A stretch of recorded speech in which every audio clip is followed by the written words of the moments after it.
Hello to all my foodies out there. We are back with another recipe from Baking Yesteryear. Um, this week we are doing the election cake, which is not technically the next recipe in the book. That was the sand tart, but just because of the scheduling thing, I am jumping ahead. Next week I will go back and do the sand tart. Um, I just had a little bit more time today to make the election cake than I did next week. The election cake is a yeast cake and it does take some time to make, at least according to the directions. You do have to let it rise and everything for a couple hours. Um, and it just worked out better for me to make this today and then go back and do the sand tart next week. Um, I am really curious about this. Um, like I said, it is a yeast cake, which from what I've read about it, it's kind of like a combination cake and bread. It was typically served um, on election day to voters before and after they voted. Although the recipe does go back to the 18th century, when it was called mustard cake and was used or was typically served in towns where they did militia training way back when, and then um, over time it adapted and then was served um, at elections um, as kind of like an incentive to get people to vote, give them a little treat for voting, that type of thing, and then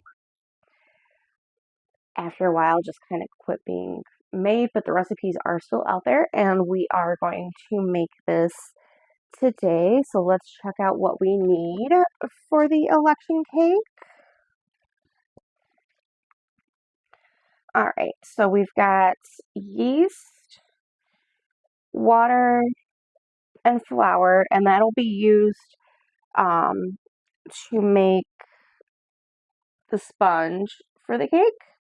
And then the cake itself is also going to use more flour. I've got some brandy, sugar, raisins, pecans, some spices here, eggs, and butter.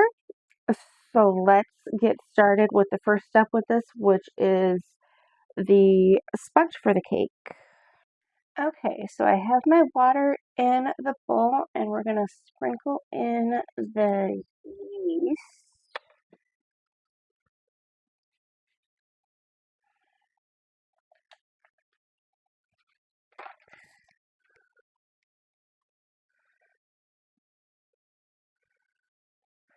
And then we are going to beat in our flour.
Alright, I think I've got that beaten up pretty well. It looks nice and smooth, not really lumpy or anything. Um, so we're just gonna let that set for a half hour. Okay, so I set aside the sponge, and then I buttered and floured my bump pan. The recipe did say that you could use either a two pan or a bump pan. I'm going to use the bump pan because I really like using that pan for my cakes. Um, I am going to grab a bowl for my raisins really quick and then we will continue.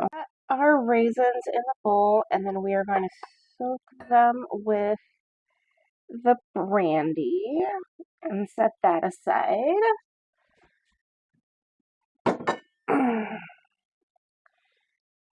Got my flour and then I'm going to add my spices, which I've got salt, cinnamon, nutmeg, cloves, and ginger, and I'm going to get that all mixed up together.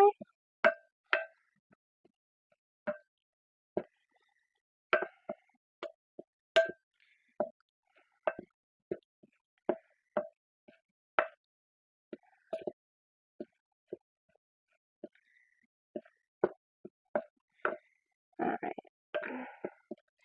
that looks good. Smells really good too. I love the spices that are in these. It does smell very similar to the spice cake that I made last week, um, which I did really like. So next I'm going to get my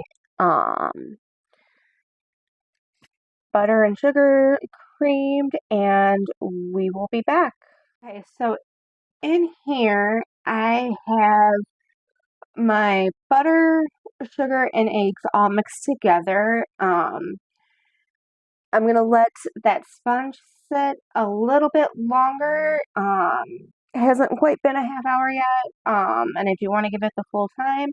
When that is done, we are going to mix the sponge into our butter and sugar mixture. When that is ready, I will be back. Okay, so my sponge mixture is done. I'm going to get that mixed in with my butter and sugar, and when I have that done, I will show you guys what it looks like. Okay, so I have that all mixed up together. I'm going to mix in my dry ingredients really quick, and we will check it out when I've got that done. Okay, so I've got that all mixed up together. We're going to add our raisins and the brandy. And then we're going to add in the pecans and get this all mixed up together. It does smell really, really good.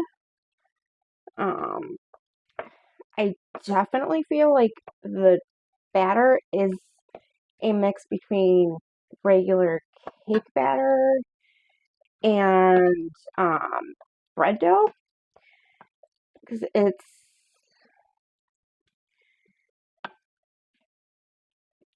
I don't know, got like the stickiness of bread dough, but kind of the consistency of cake batter, if that makes sense. I don't know if you guys can see it, what I mean, as I'm mixing in the rest of these ingredients here, but it is definitely a mix between cake batter and bread dough, which from what I read, that's what the cake was kind of like a cross between a regular cake and bread.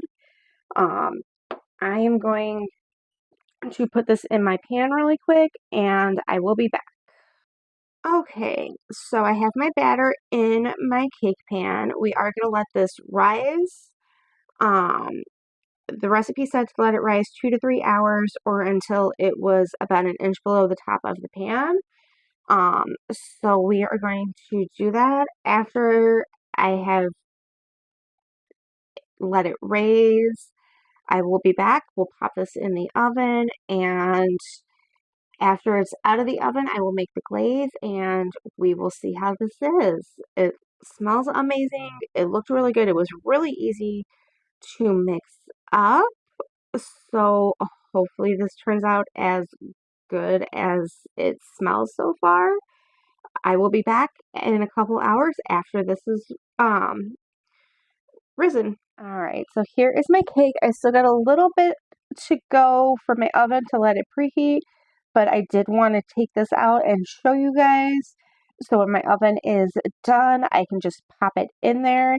It looks really good. I cannot wait to try it. Um, so as soon as my oven is done preheating it, I am going to get that in there and I will be back with you after it bakes. All right, so my cake is finished. I just took it out of the oven. It looks really good. It smells really good. I cannot wait to try it. Um, it came out perfectly so far.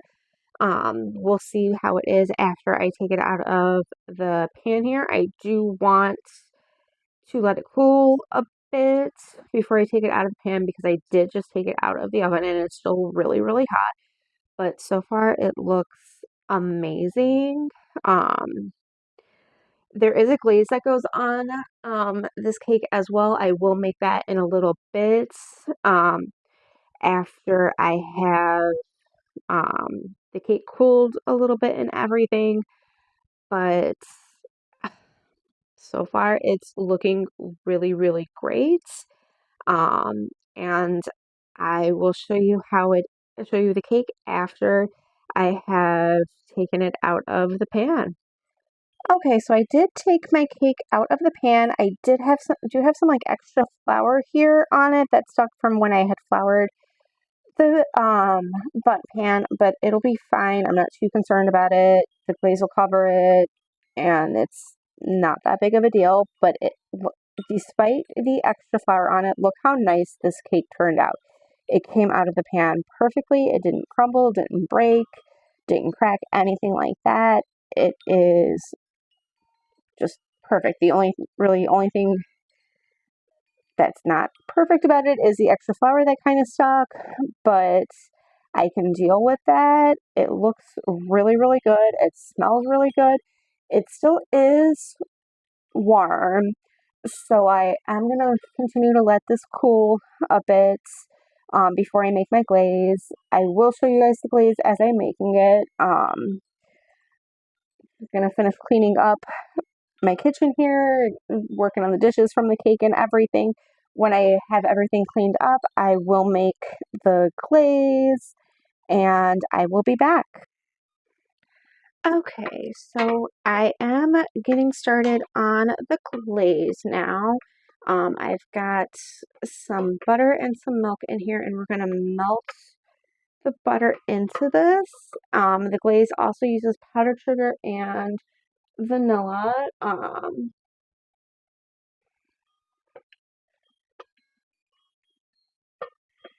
Which will get added in later after this has melted. Um,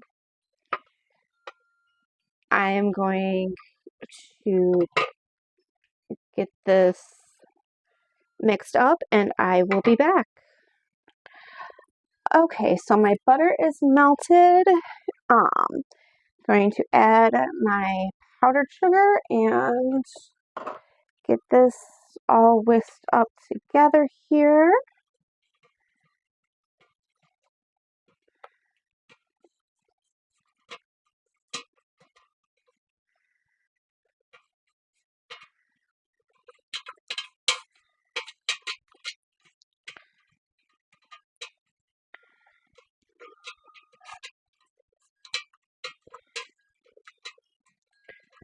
This glaze is looking really good as well. I cannot wait to give this a try.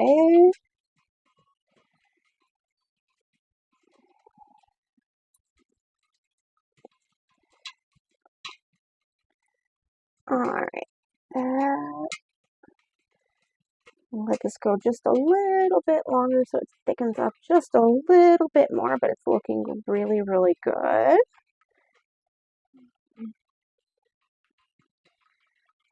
All right. Move that over here, take that off my heat. I'm going to stir in my vanilla and put that on the cake, and I will show you what it looks like when it's all finished. All right, so I do have the cake done. It was still a little bit warm, so my glaze did kind of soak into it, but it's still going to be fine. It looks really good. I cannot wait to cut a piece and give it a try. After I have tried it, I will let you know what I think of the final product. But so far, so good. Okay, so I did just want to give my final thoughts on the election cake. I think it turned out really good. I really enjoyed it. Um, it had a really good flavor to it. The texture was very much a cross between a cake and a bread. Um, it made it really different, but in a good way. I do think this is something I will be making again. Um, it will be very nice to make in the fall because of the flavors that are in it with the cinnamon and the nutmeg and the cloves. It just kind of gives it that warm fall flavor to it. You could taste the brandy in it, which went well with the raisins, and you could taste the pecans in it. Overall, it was just a very nice cake. I did think it was better the next day. I made it on a Saturday, and I am filming my final thoughts Sunday morning. I did have a piece of it for breakfast this morning, so I did think it was better today than it was yesterday. The flavors just kind of blended a little bit um, this morning, and it did have a little bit of a stronger spice flavor this morning than it did yesterday. Um, but I really enjoyed that. Um, I know there are other recipes for election cakes floating around out there online and other cookbooks and stuff like that. I want to say when I was looking into the election cake, I saw two or three of them online along with like little tidbits of the history. I think the Culinary Institute of America has one printed online. I'm sure they're all fairly similar, but all a little bit different. Um, at least that's typically the case with recipes like this that are very, very old. They've kind of been adapted over the years. People do different things with them, but if you do get a chance to find one online or if you do have Baking Yesteryear, I highly recommend that you make the election cake because it was a very, very good cake. I did really enjoy this one. I liked it a lot better than the spice cake that I made last week. The spice cake that I made last week was very good. However, I do think the election cake turned out better, just presentation wise, flavor wise, texture wise. I just enjoyed it more over the spice cake. I do have to say, so far, this is the recipe that I have enjoyed the most. It was very easy to make. Um, I was curious about making it, and I was a little bit nervous about making it as well, just because it was a yeast cake, and I had never done anything like that before. This was actually the first time I had even really heard of a yeast cake, but um, it was very simple to make. Um, there was several steps involved to it, a little bit more so than a normal cake, but overall it wasn't too bad. Um,